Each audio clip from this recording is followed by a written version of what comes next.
कैसे आप सभी। तो आज की इस बेसिक मैथ की क्लास में जानेंगे क्रम विनिमय का नियम, सहचर्य नियम और वितरण नियम। तो सबसे पहले जानते हैं क्रम विनिमय का नियम क्या होता है।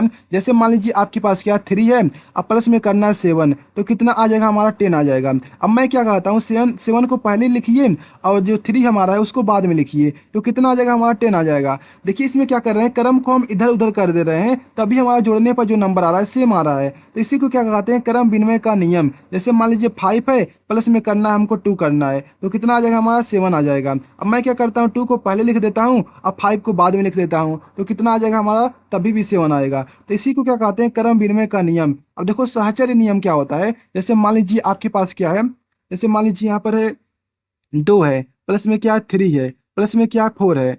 अब जब आप इसको क्या कीजिए, यदि आप इन दोनों को आपस में ऐड करते हो तो कितना आ जाएगा हमारा, देखो 2 हो जाएगा, प्लस में क्या हो जाएगा हमारा, इन दोनों को ऐड करोगे तो 7 आ जाएगा। अब जब इन दोनों को अब आपस में ऐड करोगे तो हमारा आ जाएगा 9। अब मैं क्या करता हूँ, देखो सबसे पहले आप क्या किए, इन दोनों को ऐड किए हैं, बाद में इसको ऐड किए हैं। अब देखो सहचर्य नियम क्या होता है, यदि आप क्या करते हो, 2 करते हो, प्लस में 3 करते हो, प्लस में 4 करते हो। अब यहाँ पर क्या कीजिए, आपने इन दोनों नंबर को पहले जोड़ा है, तो अब आप क्या कीजिए, इन दोनों नंबर को आपस में जोड़ दीजिए, तो कितना हो जाएगा हमारा 5 हो जाएगा हमारा ए, और प्लस में क्या हो जाएगा 4 हो जाएगा। तो इन दोनों नंबर को जब आपस में ऐड करेंगे तब भी हमारा 9 आएगा। तो यही क्या होता है, सहचर्य नियम होता है। क्या होता है, एसोसिएटिव लॉ होता है हमारा ये। तो इस तरह से हम करते हैं। जैसे मान लीजिए यहाँ पर क्या 3 है, प्लस में क्या 7 है, प्लस में क्या 8 है। तो आप क्या कीजिए, सबसे पहले इन दोनों को जोड़िए, तो हमारा आ गया 10, और प्लस में क्या हो जाएगा हमारा 8 हो जाएगा। अब इन दोनों को जब ऐड करेंगे तो हमारा आ जाएगा 18। तो एक क्या हमारा आ गया 18 आ गया। अब देखो यदि मैं क्या करता हूँ, 3 और प्लस में क्या है 7 है, प्लस में क्या 8 है। अब मैं इन दोनों को जोड़ूंगा तो 8 7 हो जाएगा 15, प्लस करेंगे कितना 3 को करेंगे तो कितना हमारा आ जाएगा 18 आ गया। अब देखो ये दोनों क्या नंबर हैं, हमारे इक्वल हैं। तो यही होता है क्या, एसोसिएटिव लॉ होता है, यानी कि सहचर्य नियम होता है। अब चलिए जानते हैं वितरण का नियम क्या होता है। जैसे मान लीजिए आपके पास क्या है, 2 है, मान लीजिए इसका मल्टीप्लाई करना है, 2 प्लस में क्या है 3 है, इस तरह से नंबर है।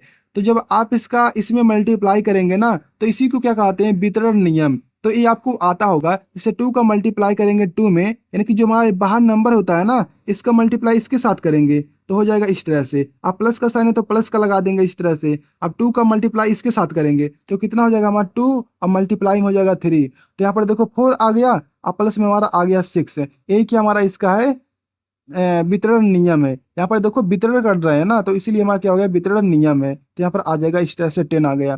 जैसे मान लो क्या है, 2 है, यानी कि मान लो 4 है, ठीक है 4 है, इसका मल्टीप्लाई करना है, 2 हो गया, प्लस में 3 हो गया, प्लस में क्या हो गया 4 हो गया। तो कैसे करोगे, इस 2 का मल्टीप्लाई इसके साथ करोगे तो कितना हो जाएगा हमारा, 4 इंटू में 2 हो जाएगा, प्लस के साथ है तो प्लस का लगा देंगे, 4 का मल्टीप्लाई करेंगे 3 के साथ, तो इस तरह से हमारा हो जाएगा। अब प्लस में हो जाएगा 4 का इंटू 4 में करेंगे तो इस तरह से हो गया। अब देखो यहाँ पर आ जाएगा 8, प्लस में हो जाएगा हमारा 12, प्लस में हो जाएगा 16। तो इन सभी को नंबर्स को ऐड करते हैं तो 8 2 हो जाएगा 10, 10 6 हो जाएगा 16 हो जाएगा।